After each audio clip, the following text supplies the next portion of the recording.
There's music in the air. Carolers are singing. Children are laughing and playing in the snow. The holidays are here. Everyone is getting ready to have a feast and go shopping for Christmas and buy all the hot new toys, games, and gifts. Sledding and snowball fights fill the parks. Santas are spreading joy everywhere. 'Tis the jolliest time of the year. Or is it? But what the holidays are about? Gifts, food, and joy? Or is that just the face of the times? Isn't there a darker side? The greed and needs of those fortunate enough to spend money trumps the happiness and joy of family time. Billy didn't get the new iteration of Call of Duty, and now it's the worst Christmas ever. There are those who have a dark view of this time of year. Even good old Saint Nick has a lumbering shadow that falls beside him for all those naughty boys and girls. Let's delve deep into the horror surrounding the most festive time of the year and see why we need the scares to truly appreciate the laughter.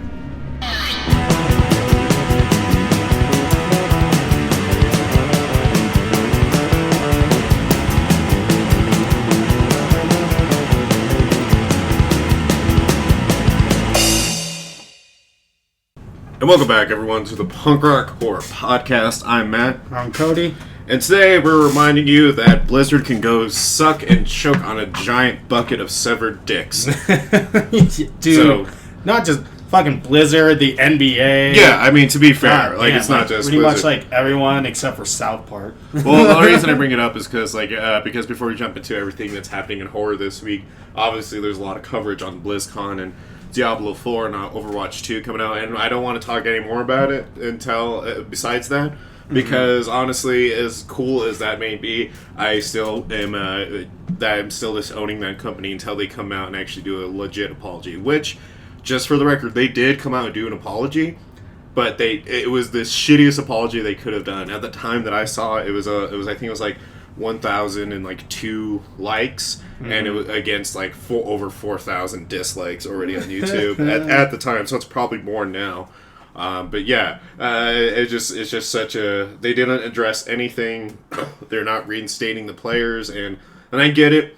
I get it. On one hand, it's a business thing. They need to make sure they're still getting profit, and if they're getting a lot of money from big government people in Hong Kong, they had to make a hard call, but I will still reserve my statement in saying that was the absolute wrong call to make, and the worst way to piss off your bottom line. And any successful business knows you need to take care of your bottom line. Now again, it's Blizzard, it's a huge ass company, and my opinions are amateur at best, but still I feel like they were completely in the wrong, and until they get their shit together, they can go fuck themselves. Yeah, pretty much. I'm not going to be buying any more Blizzard games, or I'm not even going to get any more NBA jerseys, which really upsets me, because I was looking forward to getting a Jokic jersey for Christmas this year, and fuck that now. Right. The NBA, I know Jokic is amazing, and I love him, and he's my favorite Nuggets player, but I'm not going to support the NBA anymore over this shit. Really? And you know what's funny is that you think of all the big gaming companies that would have done it. You thought EA would have been the one.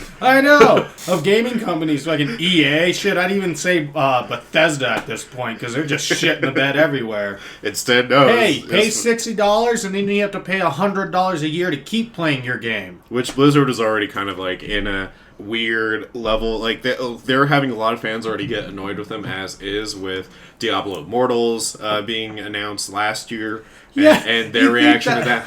I think pure and simple, Blizzard needs to not just stay at their strengths, and that's just make amazing video games that they know how to do and not get involved in anything political. Yeah, just fucking shut that shit down, man. I know, esports, you know what? Gaming companies were successful way, way, way before esports. Yeah. Come on. Yeah, and I understand it's a growing market and you need to make your foot in it, but there's no way Blizzard can't make their foot in it. Yeah. Overwatch is one of the highest played games. I'm pretty sure Dota StarCrafts are still being played. StarCraft, Dota, what is it? Heroes of the Storm. Fucking WoW is still... Yeah, they just came back out with WoW, and it came out to pretty warm reception. Yeah, but it's you don't need that Chinese money. Fuck off. And it's not even that it's Chinese money. It's corrupt money, pure and simple. And so it just happens to be corrupt Chinese money. Yeah, that Winnie the Pooh looking motherfucker. But with that being said, thank you again to everyone for an awesome month of October. We had a blast coming out with so many things, and thank you to all of you ghouls and gals and creeps and moons for. We heard what you said about how much you loved what we did for John Wayne Gacy. And honestly, we had a fun time with that too. That was fun. It was a lot of fun. We are going to be doing another serial killer. It won't be this month. We originally were going to do it this month, but the reason that we're putting it just kind of just a small pin in it is just because we wanted to instead for this month focus on holiday horror. Yeah. And so that is today's theme. We're going to be talking about horror movies that are holiday inspired or vice versa. And then our next Monday episode, what we're going to be talking about, sorry, I'm tripping myself. The next episode we're going to be talking about is actual certain lores and urban legends within holiday times that are horror related. And with that being said, also, I needed a break from researching just all the real death and despair of the real world. I was just like, I need a hug. So it can be a lot to take in. I'll take the hug of a Christmas demon instead of a clown that might want to put it in my butt. Yeah, it was hard for me. Eventually I got used to doing it. Like, it's always still, like, rough because, like, it's real, but, like, at the same time, you do get a little more detached, I guess, or build up tougher skin to it the more you dive into it. But this is one of the things that the more you expose yourself to it, the more you're easier to deal with it. I just wanted a break from it. No, that being said, one last thing before we jump into what's going on in horror this week. We want to give one last big thanks out to Crystal over at Horror Nights In for having us on her podcast, and again to Trisha and the amazing crew over at Two Girls on a Bench podcast. They are amazing and awesome. That was so much fun. It is. They're great. I'm just glad. Again, the kazoo was the best. Yes. Kazoo. It was awesome. But that being said, last little announcement. So as we did last year, this year, we will be taking a break from the podcast in December. We will not be coming out with anything. This includes also on our Paranormal Princess podcast. So this is the last month that you're gonna be seeing a lot of cool stuff. We will be keeping up to date on our Instagram and Twitter as needed. So, but we're not completely going away. It's not like a hiatus. It's just what it is. It's just that, a break. And then also because I have a lot of shit going on right now. It's gonna be nice to. I need the time to focus on that so I can put more effort into the podcast starting up next year. Yeah. Because with the possibility of some things going on in my life hopefully going to go through. Agreed. So and like Cody said, there are big things we're doing for the podcast next year, and so taking this break is also going to give us the ability to fully focus on those things and get those things more situated. And so one of the things that we're talking about is actually no, it's a surprise. Is it a surprise? Yeah, I'm gonna make it a surprise. Oh, okay. You know why? Because then we can release update about it in Christmas and haha, here's our holiday gift. Well, one of them I can talk about is our Patreon. Yes. So I can talk about that one. So all secrecy aside, the one thing I can talk about is our Patreon. So if you haven't checked out our Patreon recently, we released a statement showing that we're going to be changing a few things for our Patreon, mostly how it looks and just kind of the overall interface for it. But at the same time, we're also going to be integrating mystery boxes for our $8 reward, and this mystery box is going to have is a mystery. So it's going to have a secret horror movie in it that we reviewed and made the case for on this show. It's going to have a handwritten letter saying thank you that is specific to you, and we'll have a little extra few goodies in there as well. And the only way to get this box is to be an $8 subscriber. It's going to be our punk rock horror mystery box, basically. And I mean, there's no real fancy name for it, but it is an awesome box. You're going to be getting a free horror movie with it. You're going to be getting a thank you note. You're going to be getting some cool stuff along in that box too. So that's going to be coming out in January. It's going to be ours. PRHBs. PRHBs needs. Punk rock horror boxes. So that's what we're doing. If you want to get one of these boxes, all you have to do is go to our Patreon, and just for an $8 a month patron promise, you will be getting this mystery box along with a 50% discount code exclusive to you for all of our merch and access to all of our episodes before anyone else. With that being said as well, I mean, that's all we kind of got. There's nothing else really to touch on. I know for the next one we're talking about bringing Crystal on from Horror Nights In to jump on as a guest for that one, so we got to reach out to her. And she said she would definitely do it, so I don't see why we can't make it work, but we'll figure it out. I'm excited for that one. So with that, being said, let's jump into what's going on in horror this week. So, this is the segment of the show where we just talk about cool articles that are happening in horror that we think you, ghouls, gals, and creeps and mutants, need to be privy to for the future of the horror community. Today, it's brought to us by BloodyDisgusting.com. They do not sponsor the show, so we're just citing our sources. This article comes from John Squires. Come to find out that Hulu is actually going to be turning Clive Barker's Book of Blood into a feature film from the Orville. It was announced a while back that Brandon Braga of the Orville was developing a small screen adaptation of Clive Barker's Books of Blood. This is volumes of original Barker stories that were published in the mid-'80s. A few stories from those collections have already been adapted for the screen, including The Midnight Meat Train, Rawhead Rex, and Dread. But Deadline reports tonight that the project has now taken the form of a movie, with Braga co-writing, exec producing, and directing, and Seth MacFarlane also producing as well. I mean, that's exciting. The fact that we're getting... it's like... Stephen King is getting his stuff turned into like movies and TV shows with like Castle Rock and whatnot, and now that Clive Barker is actually being taken care of, that's really awesome. Really excited to see what comes of this. I mean, it's one quote says, written by Braga and Adam Simons, Salem and the Haunted in Connecticut person, based on a short story by Barker with contributing original material. Books of Blood take a journey into uncharted and forbidden territory, three tales tangled in space and time. So, which sounds really like reminiscent of like the Twilight Zone to me. I mean, I'm all for more Twilight Zone-esque, anthology shows like that. Yeah. So I'm totally down for that. I actually watched the Twilight Zone recently with my parents, and I totally forgot that was the movie where that actor and the two child actors lost their lives in the helicopter accident. Yeah, like I did. I totally forgot about that. That's still really shocking. Mm-hmm. So moving on to more things that are happening in movies. Robert Rodriguez sets sights on sci-fi thriller Hypnotic, written with Skull Island scribe. So one of Robert Rodriguez's next projects will be the big budget sci-fi thriller Hypnotic, which is reported by Deadline. Rodriguez is to co-write with Max Bornstein of Kong Skull Island. In the film, a detective becomes entangled in a mystery involving his missing daughter and a secret government program while investigating a string of impossible high-end heists. The site also knows that the budget will be in the $60 to $80 million range. So we'll see. I mean, there's not much else to know about it but that. I mean, Robert Rodriguez has a fairly solid track record with at least horror movies, and I guess the Spy Kids movies, if you want to really throw those in. Yeah. But I don't know, man. I mean, we'll see how that comes out. It's a sci-fi horror movie, and I'm kind of down for sci-fi recently. I'm kind of exhausted on medieval stuff at the moment. Yeah, I'm totally down for some sci-fi stuff. I'm over the fantasy, medieval. No, I get it.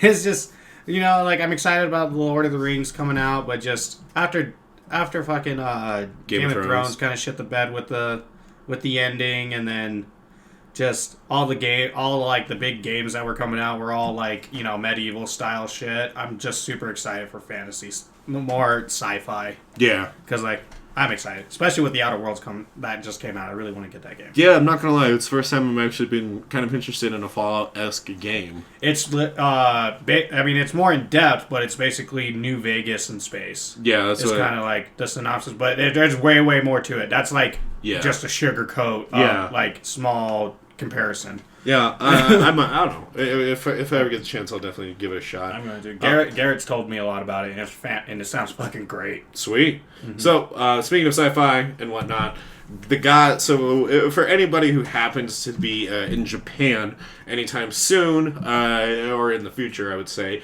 from Brad Miska on Bloody Disgusting, the Godzilla attraction in Japan will feature a full-scale version of the monster. So, and this is mostly the Shin Godzilla, monster Godzilla, right? I just pooped myself. I know, I'm going right? back to Japan when this happens. I don't give a shit. I want to go see a life-size Godzilla, damn it.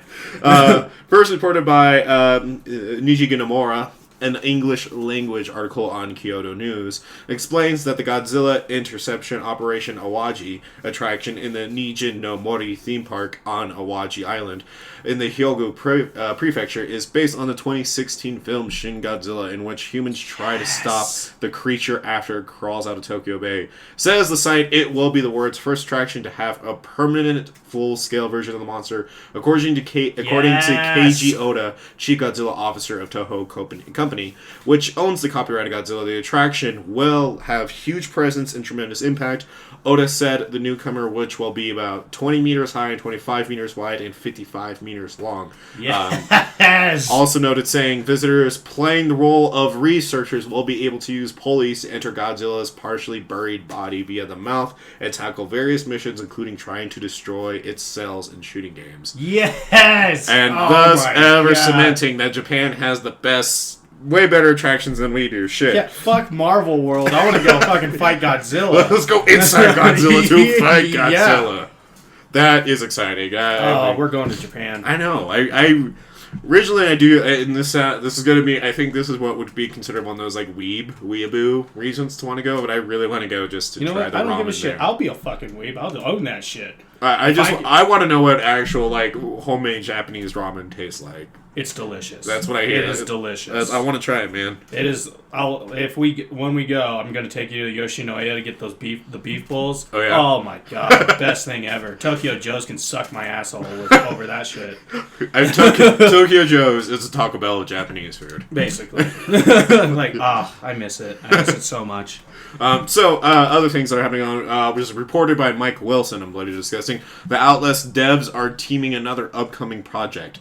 So basically what we know is not much yet, but Outlast masterminds Red Barrels have teased their upcoming project with a Twitter post recently saying that, mentioned back in 2017, that they have hoped to make an Outlast 3 at some point. But at the same time, they also mentioned that they were also working on a distinct experience set in the Outlast universe. So that's cool. You know what I actually would like to see out of them? I want to see an Outlast game where you're the villain. Like, you play as the entity, and you're stalking him. Because they've already kind of made those games-ish with, not Observer.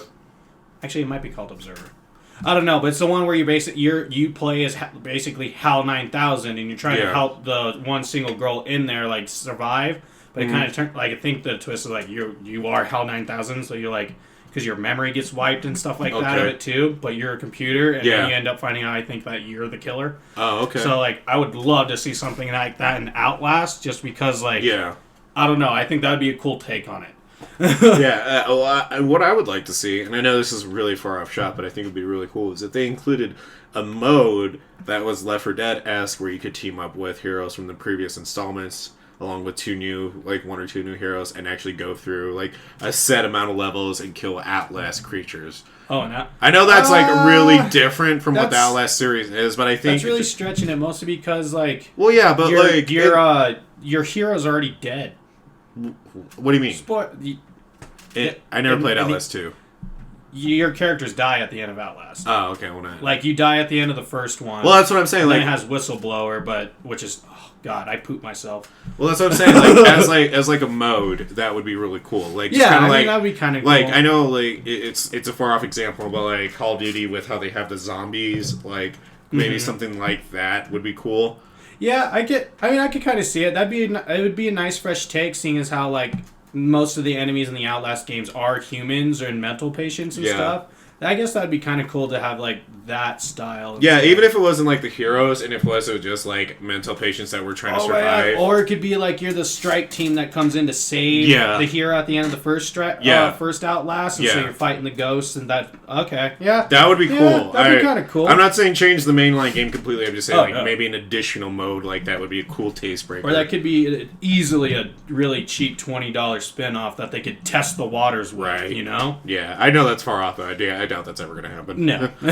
So last thing in comics, and I know we talk about them a lot, but I mean, I'm not giving up on this because I really hope something comes of it. But my doubts are very cemented at the moment.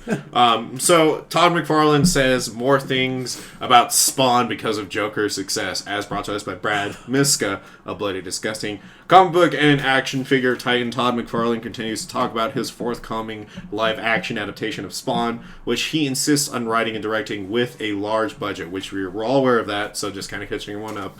The project sits at Blumhouse with Jamie Foxx attached to star as the title character and Jeremy Renner as Detective Twitch. McFarlane has been tweaking the screenplay for years while also recently threatening to crowdsource the new adaptation. And with that said, there's also kind of McFarlane going on to say, we keep pushing for it, he tells the Phoenix New Times. It is interesting because the Marvel movies, the MCU, have been doing quite well, and those are PG-13 movies. I keep trying to convince people that doing a dark, serious comic book movie will work. There's been so much success with these PG-13 movies that there's a resistance to them in Hollywood. But since Joker came out, it proves what I've been saying for over 2 years to any executives I can talk to. Serious dark comics can work. Our movies can succeed. So now, all of a sudden, I've been getting a lot of phone calls saying, Todd, we need to talk to you about that R-rated dark thing you wanted to do. So Joker did me a favor. That's what Todd went on to say. That's so dumb because Deadpool did fantastic and Deadpool 2 did great, and then they released a PG-13 version of Deadpool 2 and it was garbage. Yeah. So it's like you don't need. Oh my god, that's so dumb. But just going off the Joker movie, I don't know if it's 100% true. I hope it is. God, I hope it is. But apparently, Joaquin Phoenix says he doesn't want to come back as Arthur Fleck for Joker 2. Yeah. He just wants to leave it as is. Just leave it as it is, and I think that is the best call for that movie. It doesn't need a sequel. It ended exactly how a Joker movie should end. I still haven't seen it yet. It's really good. I'm not spoiling it, but it's one of those things where like you could do a sequel, but it will ruin it. I don't even care if this Joker 2 is the best fucking movie in the goddamn world. You don't need a sequel. Not everything needs a fucking sequel. Right. No, I feel you. Yep. So I mean, I don't know, man. Just like Brad that he says on here on this article, I'm also really skeptical. Still, like I'm on McFarlane's side. I want this to happen. I want a Spawn movie really bad, but I don't know, man. It just like it keeps saying in like this limbo of like creative frustration. Last thing I'm going to throw in, because I just saw this, is Nicolas Cage will battle animatronic monsters in an amusement park in horror film Wally's Wonderland. Yes! So I am all for more Nicolas Cage movies. Cage has been set to star in director Kevin Lewis's Wally's Wonderland, a horror film wherein Cage will play a janitor forced to spend the night in a twisted amusement park where he's pulled into a living nightmare. As the threatening animatronic characters come to life, the janitor has to fight his way from one monster to another to survive until the morning and get out of the park. So basically, Five Nights at Freddy. Yeah, it's Five Nights at Freddy, the movie. I'm totally down because I think Nicolas Cage is the perfect casting for a Five Nights at Freddy movie.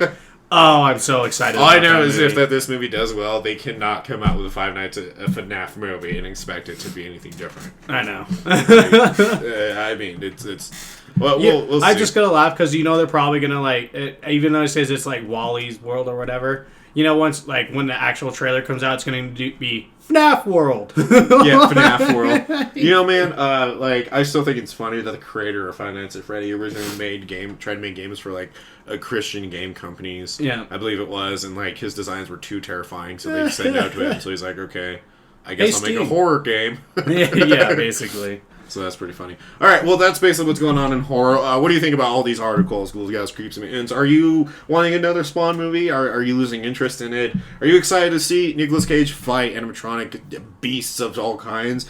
And do you want to go hang out in Godzilla's body and defeat his cells? Let us know. Reach out to us on Twitter at officialprhp. If you don't want to do Godzilla thing, I don't know if we could be friends. I'm not going to lie. I don't know. They'll probably come back and be like, I kind of just want to get on the shoulders of that giant Gundam. But I actually think that Gundam has been taken down. Yeah, probably. I feel like I remember reading an article about I'm going to be very disappointed if it is. I'm pretty positive it is. That being said... I mean, at least they're giving us Godzilla. Godzilla. Next, we just need to have Godzilla versus Gundam. God, yeah, right. That's the monster. That's what they're gonna do. That's what it's gonna be. Godzilla and King Kong fighting, and then a portal's gonna open up, and the Gundams, Mobile Suit Gundams, just gonna come through. Yeah, and they're just gonna start fighting, and they're just gonna be like, "Oh my god, holy shit!" Oh, dude, you know how awesome that'd be? Because I could totally see King Kong grabbing like a Mobile Suit Gundam and just holding it so it can't shoot its things, and it's gonna do the whole like thing on the skyscraper, and he's throwing robots. Godzilla's gonna shoot all the robots while King Kong throws them up in the air for him. I guarantee there's going to be so many critics that hate that movie if that happens, but I guarantee what? we are going to come on here and be like, oh my god, the best thing happened. I was like, you know what? 95% of the time I disagree with all the critics, so...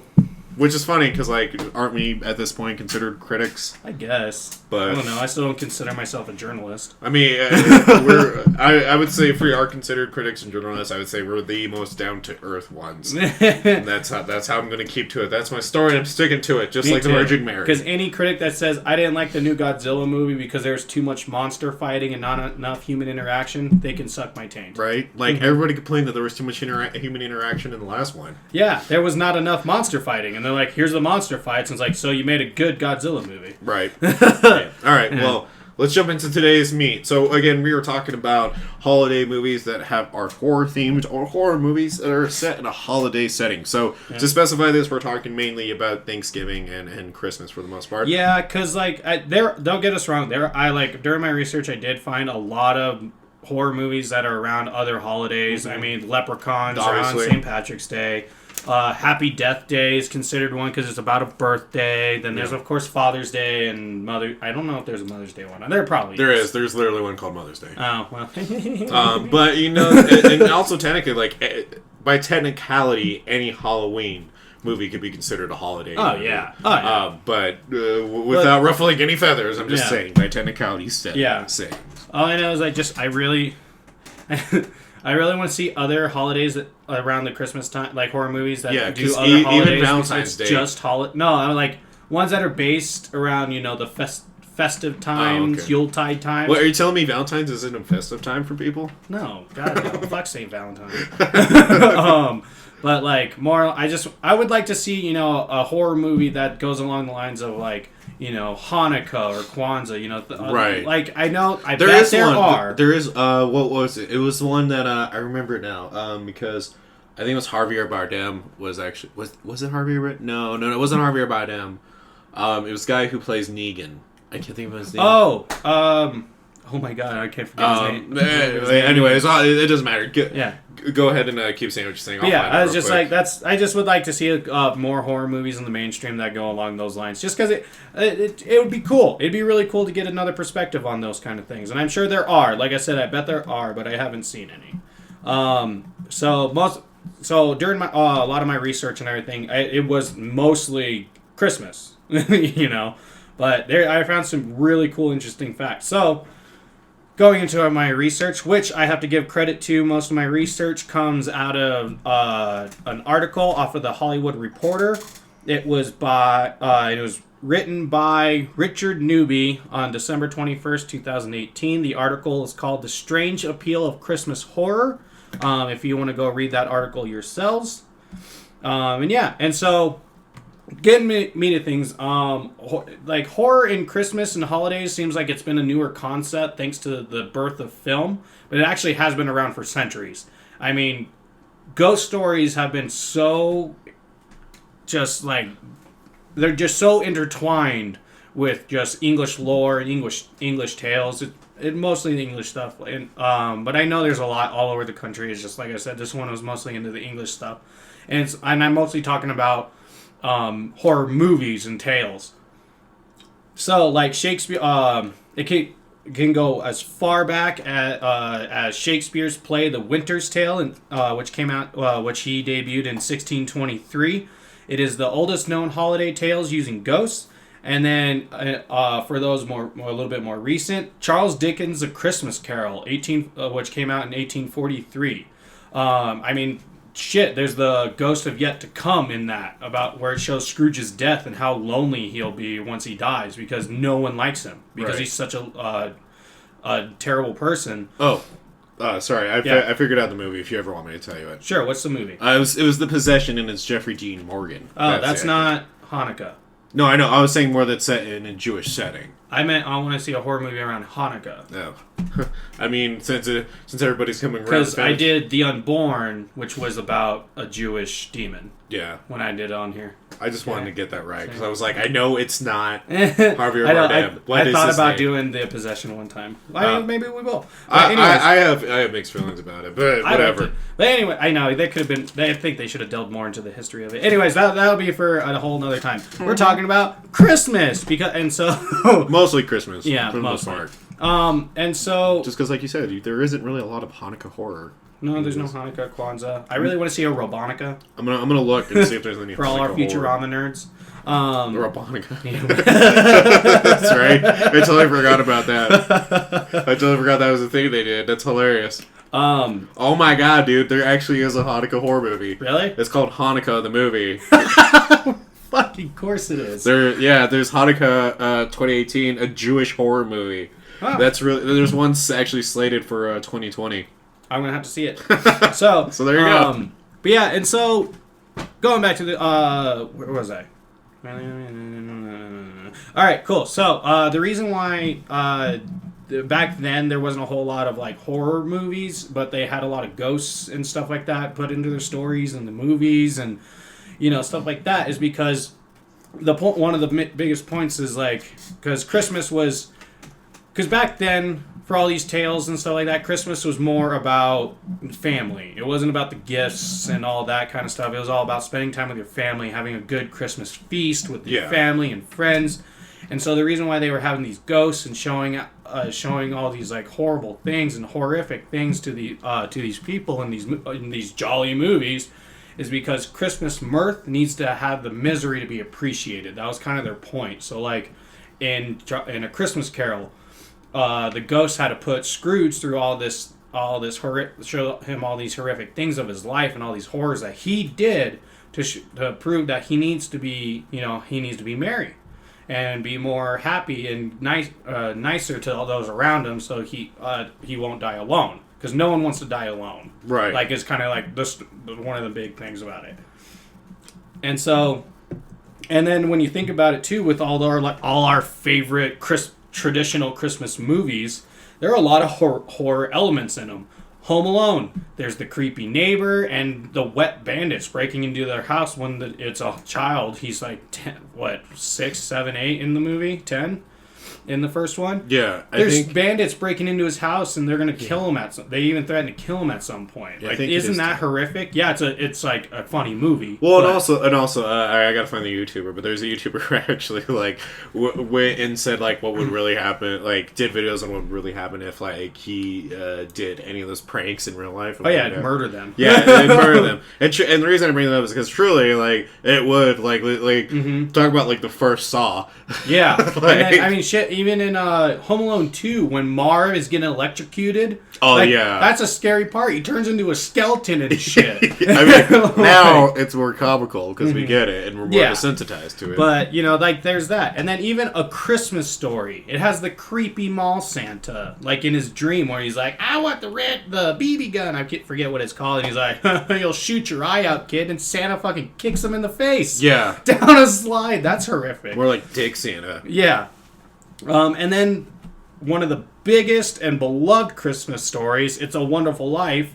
Look at the horrors of that. He's gonna kill himself, and then he had to have an angel come down and show him the effects of suicide and seeing all the people you love never knowing you, because his whole thing was like, I wish I was never around. It would have been better. And then he shows him the horrors of just never existing and experiencing the life and the effects that you truly have on people in your life. Yeah. So it's like, that's a terrifying thing, never being alive. Like, that's what the angel was trying to show him. Yeah.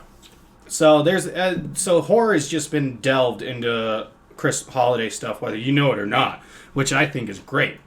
Because it shows to be happy. Like, that's kind of the point. It's like, here's the misery of like these actions, so you can appreciate what you got and what you have.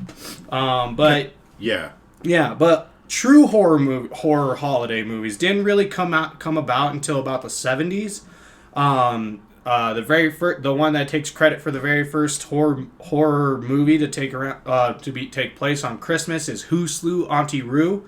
It came out in 1971 and is a UK produced movie. And then in 1972, Tales of the Crypt was the first movie to have a killer in a Santa suit. So, yeah, I thought that was kind of cool. I was like, oh, nifty. Oh. And then the following year, Silent Night, Bloody Night. It was not only the first theatrical holiday horror movie, and it was also given the first horror movie to play on a holiday lingo. You know, Silent Night. Silent Night. Silent. Instead of Holy Night's Bloody Night. So, everything's dead. All has come, those will die. Dun, dun, dun, dun. But what really, really just popularized Christmas horror movies and holiday horrors, mostly Christmas. I'm just saying Christmas because this is the biggest thing. Was Black Christmas, 1974. It is also cited as one of the earliest slasher films because it preceded Halloween, the Godfather of slasher films, by 4 years because Halloween didn't come out until 1978. Yeah, Black Christmas. And the cool thing about Black Christmas is you never know you don't even find out who it is. So I thought that was cool. Like the killer's just in the dark. Black Christmas is a pretty good horror movie too, I'm not gonna lie. The original, not the shitty 2000 remake. That was garbage. Hot garbage. You don't need incest to have a fucking slasher. Sorry. I actually liked the new one because of how bad it was. Okay, as long as you accept that it's bad. Oh no, yeah, it's definitely not a prime horrorific movie at all. No, it's definitely not anything that's going to turn heads over. But it is a definite fun watch for what it is. Yeah, I'm curious about the third remake of Black Christmas that's coming out this year. I saw the trailer for it. And it looks really nifty, but I don't know how I feel about I don't know. The trailer kind of all of a sudden turns it into a big action movie at the end where they're like, oh, sorority sisters all right, let's do this, sisters. And they start fighting back. And I don't know. I kind of feel like they shouldn't have put that in the trailer. But we'll see. We'll see how it is. Yeah, so while the 70s had started popularizing it, the 80s came around. Everyone knows the 80s was just terrible for horror. Because... Well, it wasn't the worst. No, I mean, don't get me wrong. There were gems. There were a lot of really good gems. But when it came to the holiday horror, it was just garbage. Specifically. Mostly, it was most of the movies went straight to DVD and shit like that during the 80s. Or videotape, I should say. Yeah. And it was just straight to stores. There were a whole lot of big screen things. But...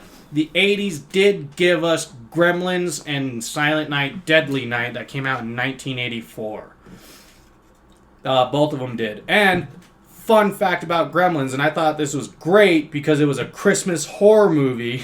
Gremlins is a horror movie. Yeah, it is. I'm more so shocked that it's still a holiday movie than it is a horror movie. Yeah, but Gremlins is one of the two movies, Indiana Jones and the Temple of Doom being the other, credited to the birth of the PG-13 rating, which both of the films were under Steven Spielberg. Steven Spielberg, of course, directed Indiana Jones, and he produced Gremlins. So I thought that was really cool that Gremlins helped create the PG-13 rating, even though when you watch it now, it's PG. Yeah, it's at least a solid PG. Yeah. I mean, shit, Jaws is PG.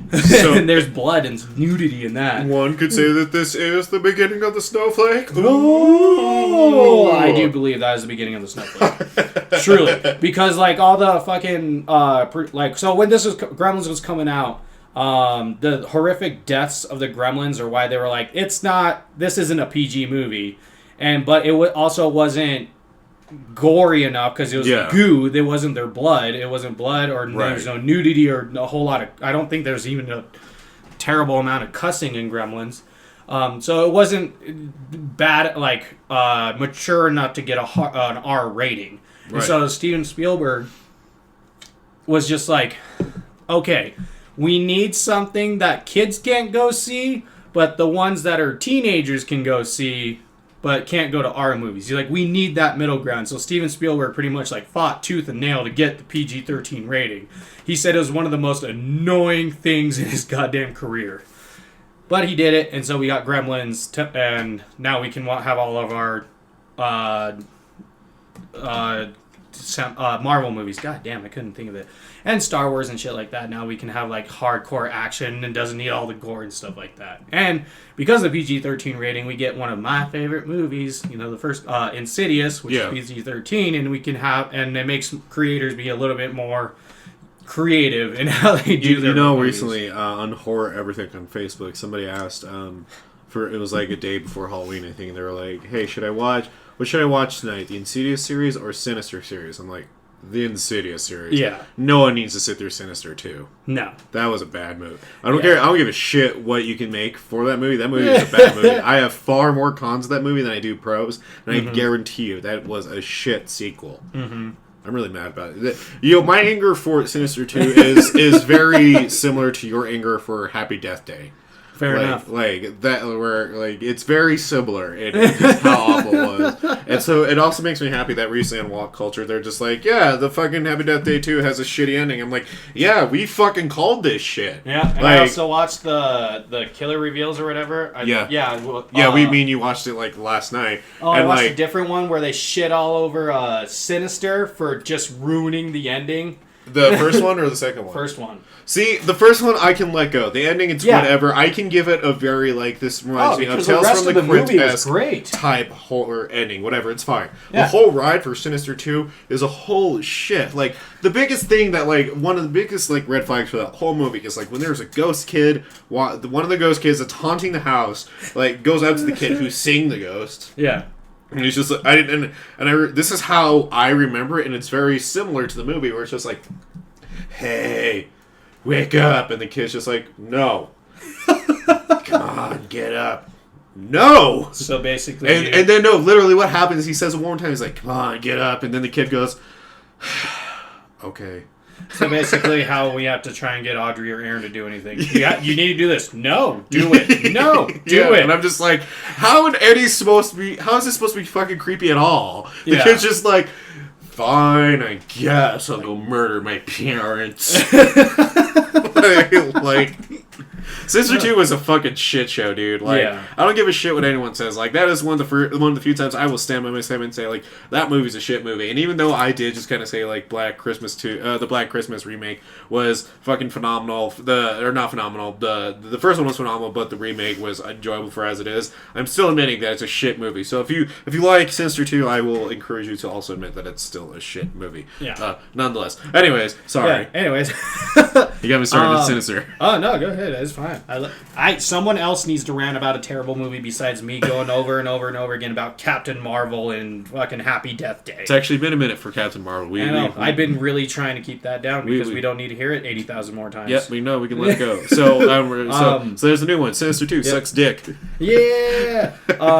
Also, a fun, cool thing about Gremlins, so going back to the holiday movie and talking about the 80s, I haven't left Gremlins or Silent Night, Deadly Night, because they are key movies to how future holiday horror movies actually started adapting themselves. So, what's the biggest thing about Dawn of the Dead? Like, what's the main thing? It's all about shitting on consumerism, yeah? That's why it takes place in the mall. I was definitely not going to say zombies at all. Well, I meant the underlying meaning. I was definitely not going to say falling in love with zombies at all. But... It just... that reminds me... Sorry, I'm sorry. Go ahead. No, what?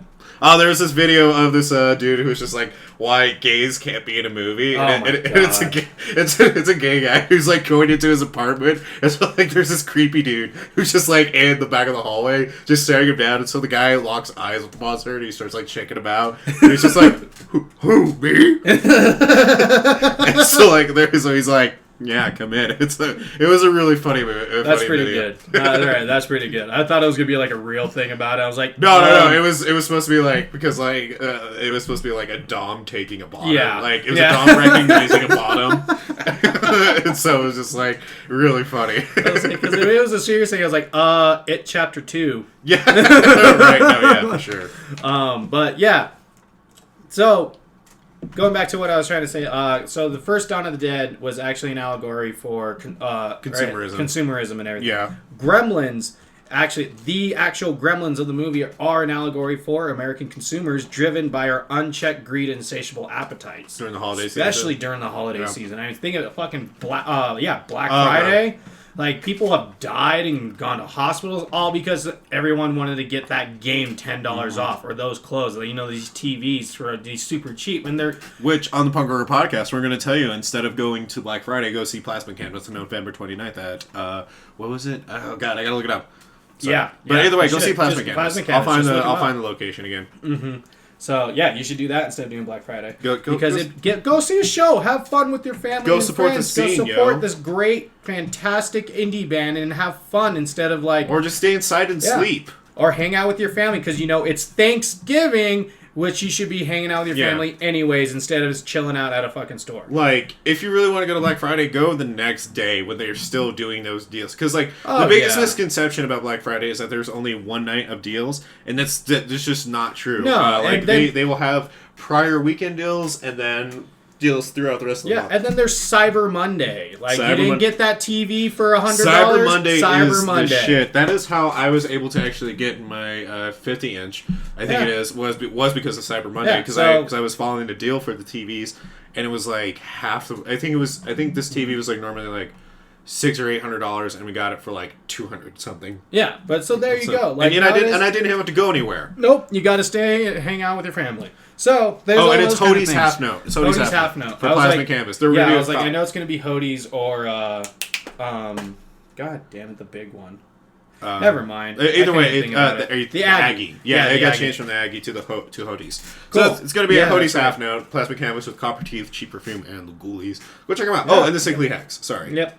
And which will be a great time. So that's like one of the big things about Gremlins. And then Silent Night, Deadly Night caused a lot of controversy with not only the killer being dressed as Santa Claus, but also because he was the protagonist of the film. Really? Yeah, this was one of the few first movies where the killer was actually the person you were rooting for, to an extent.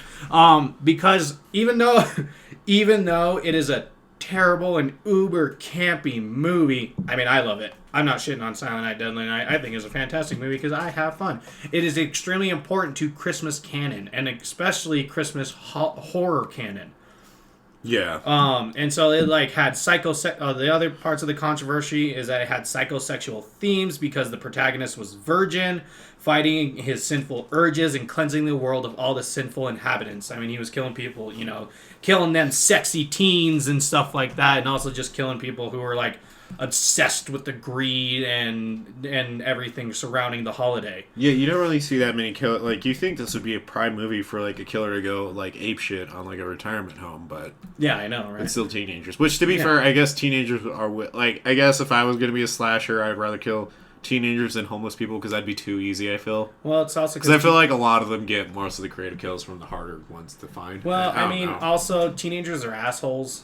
The retirement communities, they're gonna die soon anyways. Why would you want to go hack them up? I'm glad we're leaving on a really happy note with that. Fuck your grandma and grandpa. Yeah, I'm not gonna waste my shit about. I'm not gonna waste my knife on that. Like they've seen more horror than I'm gonna give them. We're kidding. We're sure your grandma and grandpa are excellent people, and if they're not excellent people, then you can take our statement and throw it in their face. But at the same time, we love your grandma and grandpa. I was just thinking more along the lines of like, okay, half of the residents at the old folks home that I work at, if the serial killer went in there, like a slasher, Jason Voorhees type went in there, fucking half of them would look at him and go, really? You think you're the scariest thing I've seen? Come on. Yeah. And then Jason would just be like, oh, and then his machete would go limp and he'd walk out in shame. And then, like, I've had shit scarier than you. Yeah, yeah, basically. So I think that's also one of the things. I think old people talk too much shit to Jason. They're not gonna, oh, you're going to kill me. Not like I've been asking for that all year. Just like really go below the belt. And then Jason's like, oh, you got a hockey mask to cover your face. Look at me. I walk around proud like this. Oh, very cocky of a man with a burnt jerky dick now, isn't it? I bet it's one of those little teensy weeny wieners, isn't it? What, you get one of them Johnsonvilles? It's not a brat, is it? And then he would like cut the old person's head off, and then the old person would still be alive. Yeah, so we'd like, oh look, you finally did it! This is what I've always wanted! Oh look, I'm still alive. I guess you can't even kill an old person properly. No wonder you were drowned. You know what? How about you let me go get my crochet needles and I'll knit you a floating device? Just like fucking rail into Jason. The Jason just, man, fuck this. That's the first time he actually talks and be like, "You are me." It's just that. Oh my god, that'd be so great. So actually, mean. You know what's really funny? Speaking of old people, I'm gonna go all the way back and maybe quickly talk about whoever slew Auntie Roo. Yeah. Because the really funny thing about that is the killer or the evil person is Grandma. She's a witch. So like, they always are. It's always Grandma. I know. So even though Who Slew Auntie Roo took place during Christmas, it was all about the fear of old people.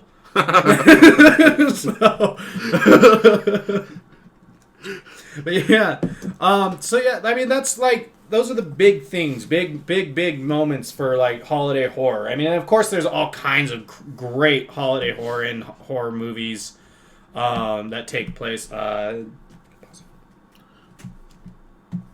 of course, there are a lot more holiday horrors around. I mean, April Fool's Day is a big cult classic in the horror community, and it's a holiday horror that doesn't take place on Christmas or during the Christmas time. And then the Leprechaun series everyone loves, that's St. Patrick's Day. My Bloody Valentine, the original one, is like one of the most beloved slasher films. Well, there's and believe it or not, over the years the remakes also like garnered some actual fan attention too. I enjoyed the remake of My Bloody Valentine, even though it wasn't great, but I enjoyed it. It was a good modern day slasher film, I felt like. Yeah, it definitely came out to some like definite like criticism, even from like longtime fans. Mm-hmm. But over the years, it's definitely like gotten a little more love just over time from it too. Yeah, and then there's like all kinds of different ones. I mean, the fucking Ginger Dead Man series, which is terrible. But of course, Halloween. The Halloween series takes place on Halloween. There's Trick or Treat.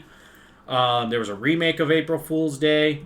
And then I mean, honestly, I feel like the 2000s didn't give us a whole lot of really, really good not holiday horror films. That's like, I feel like that's where most of our cult classic ones come out.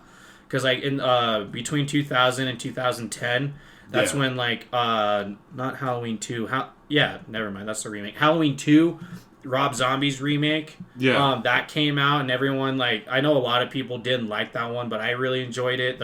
His first Halloween remake came out, which is beloved by a lot of people, even though I know a lot of like horror aficionados shit on all of Rob Zombie's movies. And then I feel like it kind of perked up a bit more in like the 2010s. Yeah. Mostly because like a lot of really crazy horror movies came out. Knock Knock came out. That's Mother's Day, I believe.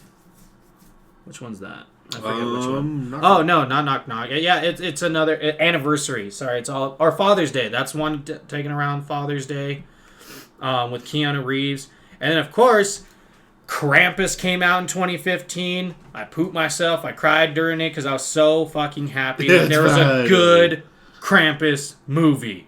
Like, I was so excited. And, of course, and then, I mean, not to get wrong, the 2010s also came out with a lot of terrible, terrible horror movies. But there's also some really cool hidden gems, like Anna and the Apocalypse takes place during Christmas. That's also a musical. I heard it's fantastic.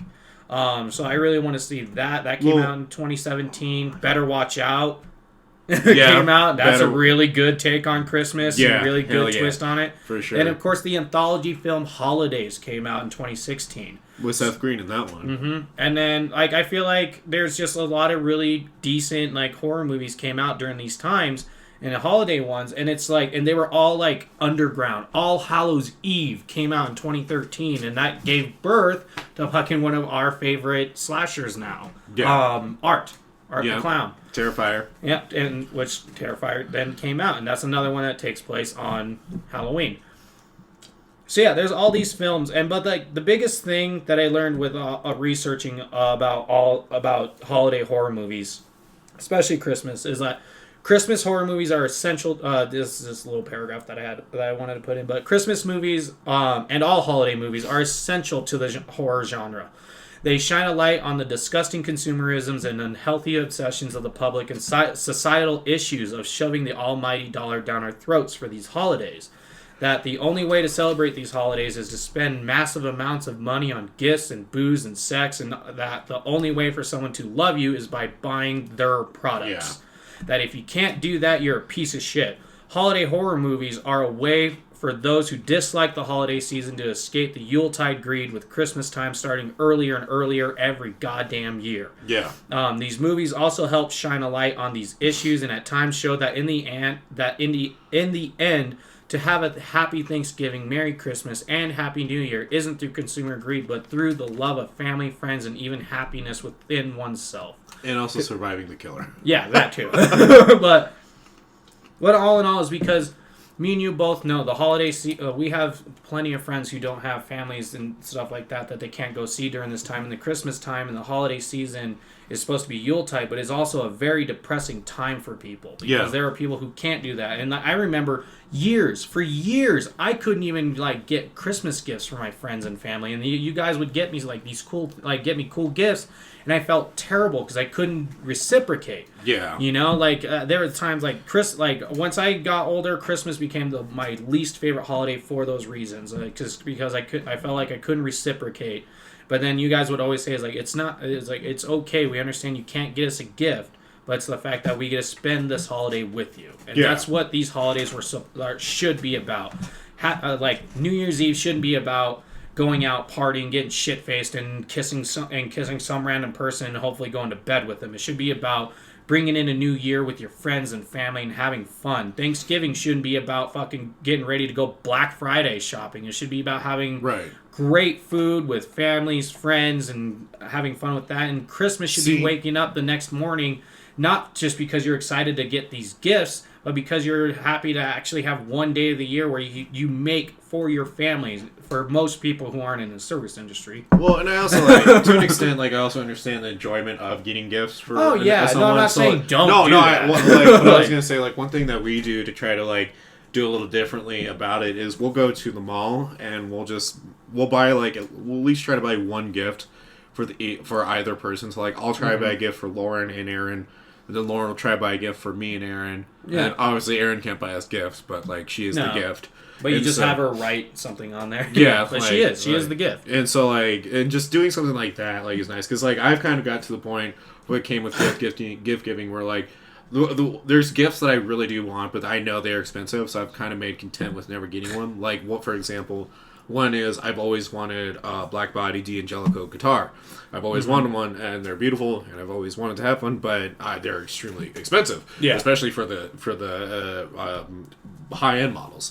Mm-hmm. And so, but I'm just kind of fine with just getting able to just not do anything for a moment. If someone can throw me money to buy a game, then sweet, I'll buy a game, or even to buy money for a tattoo. That's awesome, sweet, also really sweet. But I also preface that I'm just happy to be around people and just to actually laugh and enjoy myself for once and kind of not have any responsibilities aside from taking care of my kid. Yeah, exactly. And then also the biggest thing that I always hated about Christmas was if I would be me seeing some person get a gift and then be ungrateful about it. Yeah. It's just look, I understand sometimes you're going to get gifts you really don't want, but you need to be happy because that person had you in mind. And that's what that was supposed to be the biggest thing about Christmas was that you're getting someone a gift because you were thinking about them. And I also think it's still very important to remind ourselves of those fortunate situations where we do, and that this is going to be really preachy and cliche because your dad and your mom always say these things to you, and even listeners, parents say these things to you.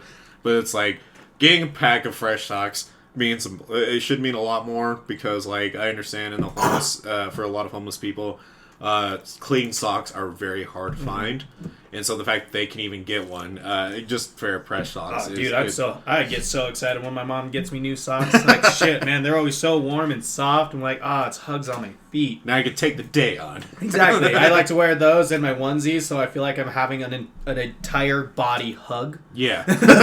So don't be shitting on your socks, man. They're great. Enjoy those socks. Like, at least ask for different types of socks if you're really. Yeah, just like, next time could I get the fuzzy ones? Can I get black something like socks? that. But yeah.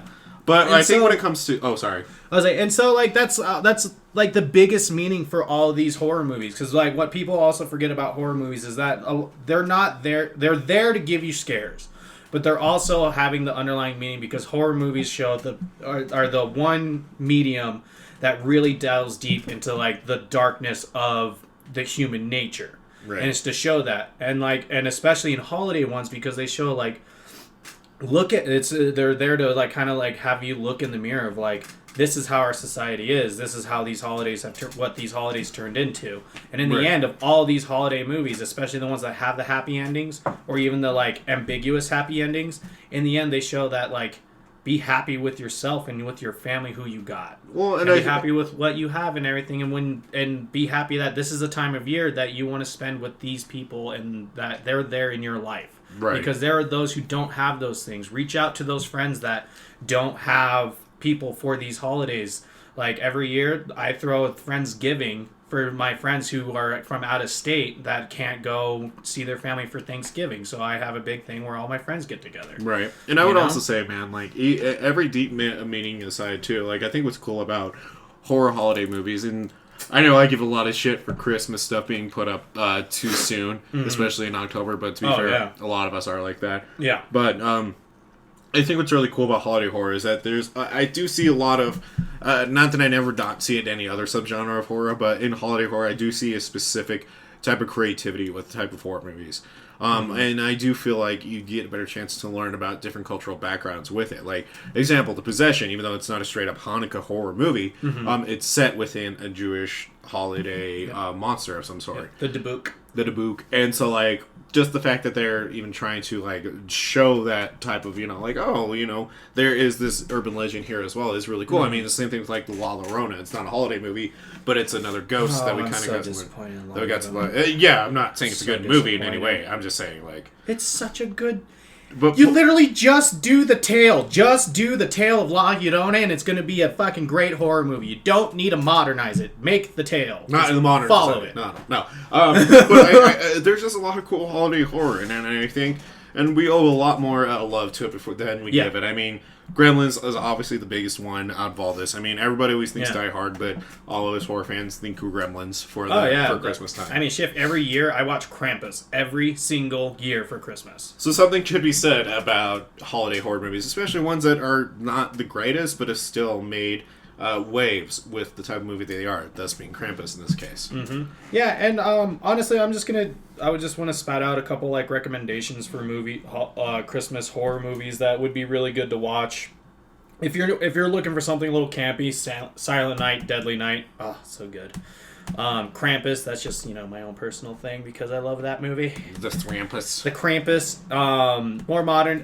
If you want to just watch a terrible movie, I would say the Ginger Dead Man series, just because. Or Thanksgilling. Oh God, Thanksgilling. I can't believe you've gone through a whole hour of this episode and we haven't brought up Thanksgilling once. I wanted to save it. Oh my God, Thanksgilling, you'll get stuffed. You'll get stuffed. And you can tell like his hand is in the puppet and he's just like forming the beak to get stuffed. I love those movies. That should be like a 90s kind of like tagline for like a new product that they would make. Yeah. Like stuffed Go-Gurt, like, and it has to be like rad, or like stuffed Lunchables. Get stuffed. Yeah. Another Christmas one, Jack Frost. Can't forget the Killer Snowman. Oh my God, Jack Frost. But yeah, I mean, there's horror movies for every holiday. That traumatized me as a kid.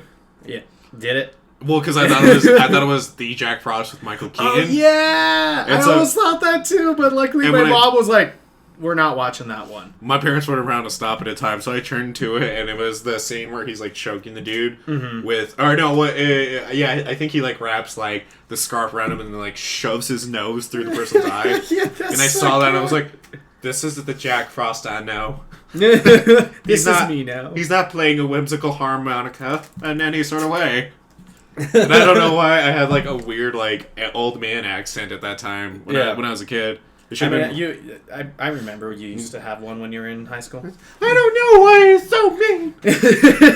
In high school, I feel like my voice is a little deeper in high school. Yeah, it was an old man voice. Oh, okay. I thought you were saying I had a high pitched voice. Yeah, you had an old man voice but given most of the time when we first started being friends that I saw you, it was always in the morning, so you're talking like this because you just woke up. Yeah, it was like 7 a.m. and I'm like, I just stayed up all night watching Inuyasha with the terrible ending. While I'm like bouncing around and shit like that. I was always really I was dedicated to finishing Inuyasha and it pissed me off. That series can go eat a dick. Like, I get it, they ended it in a movie, but the fact that they had to end it in a movie is what pisses me off. Fair enough. But yeah, so just that's kind of like the whole like I mean, there's a lot more history to it, but that's kind of that's the history that I've been able to find for it. Yeah. So what I want to know, what's your guys' favorite holiday horror movie? Let us know. I would love to hear about it because, like I said, my favorite, Krampus. Yeah, and close second is Gremlins, and that's just because I used to watch that every Christmas or every time I went and saw my Aunt Kathy down south. Yeah. So. Yeah. My favorite's Christmas with the Cranks. Oh my god, so speaking of Christmas with the Cranks. So, funny enough, when Christmas with the Cranks came out, it was all Christmas. That's why it came out. Right. Shaun of the Dead came out around then. Oh, did it? Yeah, they came out the same year. Yeah. As Christmas with the Cranks. And so my dad, my aunt, me, and I think it was possibly one of my other aunts. We were all just talking about wanting to go see a movie, and I was like, Shaun of the Dead. Shaun of the Dead. And even I showed the trailer to my dad, and he was like, yeah, I'd go see that movie. Yeah. And then my aunt was just like, no, it's Christmas time. Let's go see Christmas with the Cranks. And I'm just like, Shaun of the Dead. Shaun of the Dead. And so we went and saw Christmas with the Cranks, and it's terrible. And then when I finally bought Shaun of the Dead, I showed my entire family it like one time because I just thought it was amazing. And my aunt it was right when it first came out on DVD, so it wasn't too long after Christmas with the Cranks. We went and saw Christmas with the Cranks. Yeah. And my aunt just went, yeah, we should have went and saw that instead. That's so much better movie. I was like, I know, maybe you should look at your film-obsessed nephew for recommendations. Yeah, you learn now. You played yourself. Yep. Maybe the horror movie would have been a better movie than the Christmas one. Maybe would have been. But I enjoyed Christmas with the Cranks. But then again, I also have had a very huge crush on Jamie Lee Curtis back then. That's fair. I mean, I do have a soft spot for Tim Allen, so. I mean, that's biased because he came from Colorado. Yeah. So I know. it is what it is. Yeah. Timmy Allen. So with that being said, we are at the end of this episode. It's a very long episode, but not too bad. So there's a lot to go in on. Yeah, there's a lot to go in on. Next Monday episode, we're going to be talking about specific horror urban legends set around the holiday time. I bet you can't figure out what Cody's going to talk about. I know. Nobody could know what I would want to talk about. He's going to talk about the turkey from Thanksgiving. Evil turkeys. Good stuff. If we should make that a Patreon reward, I will say get stuffed in that way for you. Oh man, no! The Patreon reward is going to be a text tone. Yeah, and it's going to be us just going get stuffed. That's what I'm saying. Exactly. We'll get that. We'll send you the soundbite. Even though any suave technical person can just take this episode and just take those sound bites for themselves from our YouTube. But it'd be better because it's directly from us. It means more. It'd be more organic. Yeah. Get stuffed. Can you do it in a higher voice? Get stuffed. It's a fog. Oh, that was swell. Oh, the Muffin Man. Not the Muffin Man. With that being said, we're at the end of this episode. So if you want to keep up with everything we're doing and follow us and know when new episodes are coming out, please like us and follow us on Punk Rock Horror Podcast on Facebook, or like us on Twitter at official PRHP, or on Instagram Punk Rock Horror Podcast hashtag PRHP Podcast. Or you can follow me on Instagram at the Undead Matt. Like I said, we are just changing the interface of our Patreon. We're putting in a new reward for our $8 patron reward. We're going to be giving out $8 mystery boxes. And I guess I shouldn't call them $8 mystery boxes, but you're going to be getting a mystery box with your $8 patronage. It is a one-time deal, but here, like I said, you're going to be getting a movie from us that you are going to love, and we guarantee it. You're going to be getting a thank you note from us, along with some cool little goodies in that box. And to top it off, 15% off exclusive code for all Pure Punk Rock Horror Podcast merch.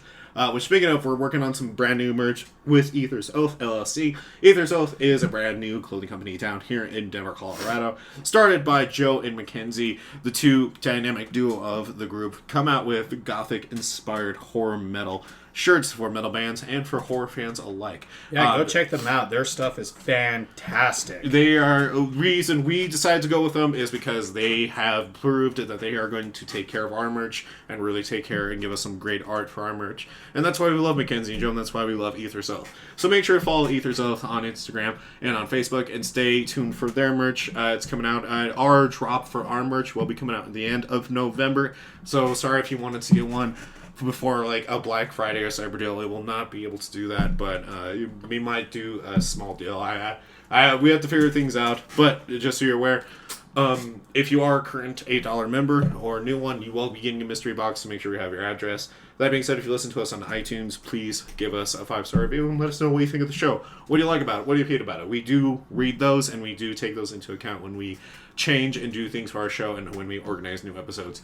So, with that being said, we are on iTunes, Spotify, Google Play, our website, www.punkrockhorrorpodcast, and just wherever else you can get podcasts. Thank you again, Ghouls and Gals, Crepes and Mutants, for coming around so we can talk about horror with you and what you should watch, and we will talk to you again next time. Boy. Bye.